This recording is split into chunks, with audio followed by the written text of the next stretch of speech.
अस्सलामुअलैकुम। शक official vlogs में खुश आमदीद। उम्मीद है आप सब खैरियत से होंगे और मेरी दुआ है अल्लाह आप सबके रिस्क में बहुत बहुत ज्यादा बरकत अता फरमाए, आमीन। तो आज मैं आपके लिए बहुत ही मजेदार और बहुत ही लाजवाब रेसिपी लेके आई हूँ। तो रेसिपी स्टार्ट करते हैं।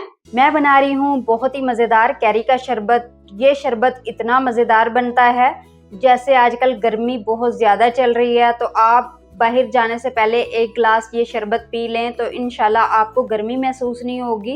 ये शरबत बहुत ही मज़ेदार बनता है। आप इस शरबत को बना के 5 से 6 महीने के लिए सेव करके भी रख सकते हैं। तो चलिए सबसे पहले देख लेते हैं ये शरबत बनाने के लिए हमें क्या चाहिए होगा। सबसे पहले मैंने यहाँ पे आधा किलो कैरियाँ ली हैं।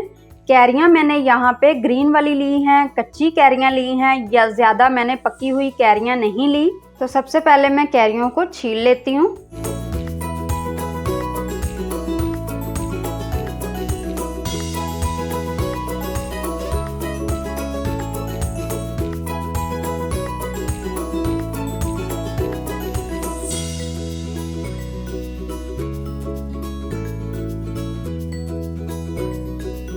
ये देखिए कैरी को मैंने छील लिया है। इसी तरीके से मैं बाकी की कैरियों को भी छील लूंगी। अब मैं कैरियों को काट लेती हूँ।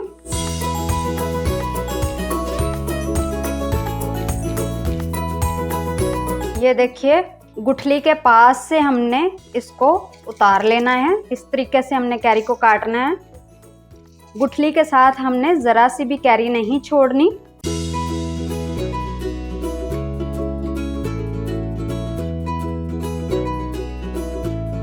ये देखिए गुठली के साथ ज़रा सी भी कैरी को मैंने नहीं छोड़ा।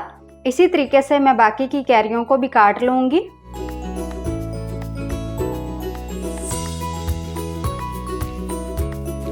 ये आप देख सकते हैं गुठलियाँ मैंने बिल्कुल साफ़ कर ली हैं, बिल्कुल भी इसके साथ कैरी नहीं है। अब मैं इसको थोड़ा छोटा कर लेती हूँ इस तरीके से। ये शरबत बहुत ही मज़ेदार बनता है। आप इस रेसिपी को ज़रूर ट्राई कीजिएगा और मुझे फीडबैक लाजमी दिया करें कि आप लोगों को ये रेसिपी मेरी कैसी लगती हैं और मज़ीद मैं आप लोगों के लिए कौन कौन सी रेसिपी बनाऊं, ये आप मुझे कमेंट्स में बताया करें।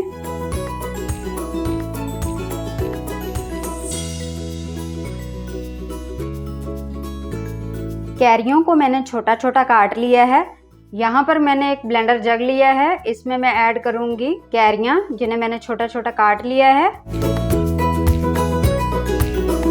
अब मैं इसमें ऐड करूँगी 1 गिलास पानी। अब मैं कैरियों को ब्लेंड कर लेती हूँ।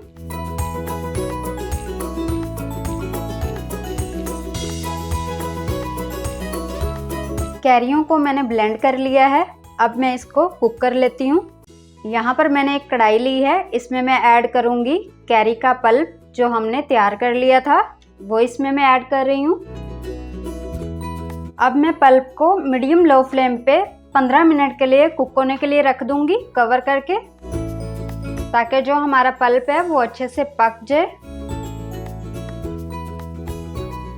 मीडियम लो फ्लेम पे पकते हुए कैरी के पल्प को 15 मिनट हो चुके हैं।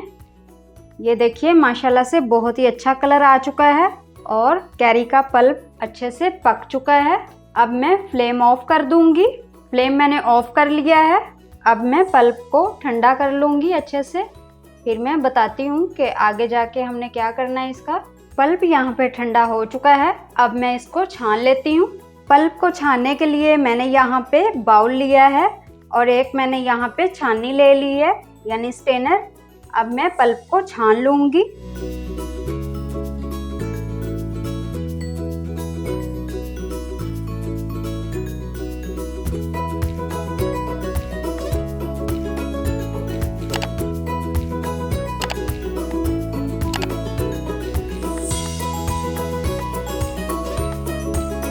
अब मैं इसमें थोड़ा सा पानी ऐड कर लूँगी ताकि पल्प हमारा अच्छे से छाना जा सके।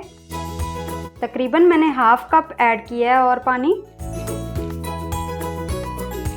ये आप देख सकते हैं पल्प में से ये छिलका है जो हार्ड वाला है और ये जो धागे वगैरह इसके होते हैं वो हैं। तो पल्प को हमने अच्छे से छान लिया है। इसे मैं मज़ीद प्रेस करते हुए इस तरह से छान लूँगी ताकि हमारा जो पल्प है वो ज़्यादा वेस्ट नहीं हो। ये आप देख सकते हैं पल्प को मैंने अच्छे से छान लिया है। ये जो कैरी के ऊपर छिलका हार्ड वाला था वो है, और जो कैरी के अंदर धागे वगैरह होते हैं ये वो वाले हैं। ये अब मैं वेस्ट कर दूँगी। तो ये देखिए बहुत ही अच्छे से पल्प हमारा रेडी है। अब मैं इसको फिर से कुक करूँगी। तो चलिए चलते हैं, कुक करते हैं इसे। अब मैंने वही वापस से कढ़ाई ले ली है जिसमें हमने पल्प को पहले कुक किया था। अब मैं वापस से इसमें दोबारा से छाना हुआ पल्प ऐड करूँगी।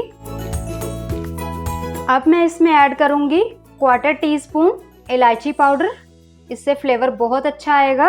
1/4 टीस्पून मैं इसमें ऐड करूँगी काला नमक। आप ज़्यादा ऐड करना चाहते हैं तो ज़्यादा भी ऐड कर सकते हैं।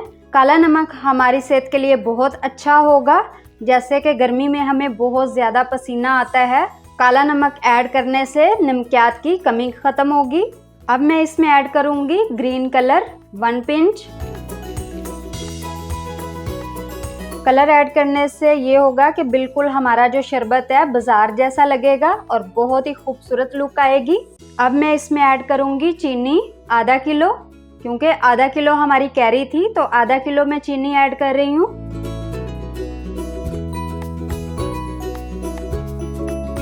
अब मैं चीनी को अच्छे से मेल्ट होने तक कुक करूँगी। चूल्हा हमने ज़्यादा हाई नहीं रखना, लो फ्लेम पे हम कुक करेंगे इसे।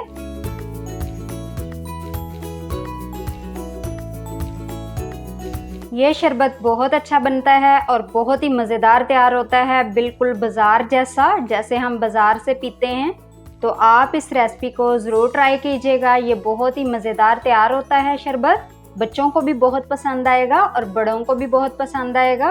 जैसे कि आजकल गर्मी चल रही है तो आप इस तरीके से शरबत तैयार करके फ्रिज में रख लें और 5 से 6 महीने यूज़ करें। रोज़ रोज़ की झंझट से छुटकारा पाएँ आप। शरबत को पकाते हुए मुझे 3 से 4 मिनट हो चुके हैं मीडियम लो फ्लेम पे। हमने ज़्यादा शरबत को गाढ़ा नहीं करना, बस हमने थोड़ा सा ही इससे गाढ़ा करना है। मज़ीद मैं इसको 3 से 4 मिनट और कुक करूँगी, फिर मैं आपको दिखाती हूँ कि हमने कितना इसको गाढ़ा करना है। ये देखिए कितनी अच्छी लुक आ रही है और कितना प्यारा कलर आ रहा है इस पर। शरबत को पकते हुए 7 से 8 मिनट हो चुके हैं। शरबत हमारा रेडी हो चुका है। ना ही तो हमने शरबत की एक तार बनानी है और ना ही हमने ज़्यादा इसको हार्ड कुक करना है। मैं आपको दिखा देती हूँ कि शरबत कैसा होना चाहिए। ये देखिए इस तरह से बस थोड़ा सा चिपचिपा सा होना चाहिए। इस तरह से तार नहीं बननी चाहिए वरना शरबत हार्ड हो जाएगा। तो शरबत हमारा रेडी है। अब मैं इसको ठंडा कर लेती हूँ, फिर मैं इसको सर्व करके भी आपको दिखाती हूँ। ये आप देख सकते हैं शरबत ठंडा होने के बाद मैंने इसको एक बोतल में ऐड कर लिया है। अब मैं इसको बाहर भी रख सकती हूँ और फ्रिज में भी रख सकती हूँ। आराम से 5 से 6 महीने के लिए मैं इसको इस्तेमाल कर सकती हूँ। अब मैं आपको सर्व करके भी बताती हूँ कि हमने शरबत एक गिलास में कितना ऐड करना है और किस तरीके से हमने शरबत को तैयार करना है। सर्विंग के लिए मैंने यहाँ पे 1/2 टीस्पून चाट मसाला लिया है, 1/2 टीस्पून नमक, 1/4 टीस्पून लाल मिर्च पाउडर। अब मैं सभी चीज़ों को मिक्स करूँगी। अब मैं जिस ग्लास में इसको सर्व कर रही हूँ, सर्विंग के लिए जो मैंने यहाँ पे ग्लास लिया है या फिर आप मग कह सकते हैं, इसको मैं कैरी का जूस लगाऊंगी इस तरीके से। और इस तरीके से मैं इसको ये जो हमने मसाला तैयार किया है वो लगा दूंगी। ये आप पे डिपेंड करता है, आपने इस तरीके से करना है तो ठीक है, वरना आप सिंपल भी इसको सर्व कर सकते हैं। ये देखिए बहुत ही प्यारी लुक आ चुकी है। अब मैं इसमें ऐड करूंगी बर्फ की क्यूब्स। थोड़े से मैं इसमें ऐड करूंगी कैरी जो मैंने काट लिए हैं, इससे लुक अच्छी आएगी। अब मैं एक गिलास में ऐड करूंगी 4 टेबलस्पून शरबत जो हमने कैरी का तैयार किया है। अब मैं इसमें ऐड करूंगी धनिया के चंद पत्ते। मेरे पास पुदीना नहीं है तो मैं इसमें धनिया ऐड कर रही हूँ, इससे लुक भी बहुत अच्छी आएगी और फ्लेवर भी बहुत अच्छा आएगा। अब मैं इसमें ठंडा पानी ऐड कर रही हूँ। अब मैं इसको मिक्स करूंगी। बहुत ही ज़बरदस्त कैरी का शरबत हमारा रेडी है। आप इसको जब ठंडा ठंडा सर्व करेंगे तो पीने वाला आपकी तारीफें करते नहीं थकेगा। बहुत ही ज़बरदस्त कैरी का शरबत रेडी है। उम्मीद है कि आज की रेसिपी आपको पसंद आई होगी। वीडियो को लाइक कर लें, चैनल को सब्सक्राइब कर लें और बेल आइकन को प्रेस कर लें ताकि मेरी हर आने वाली वीडियो आपको फौरन मिल सके। दुआ में याद रखिएगा। अल्लाह हाफिज।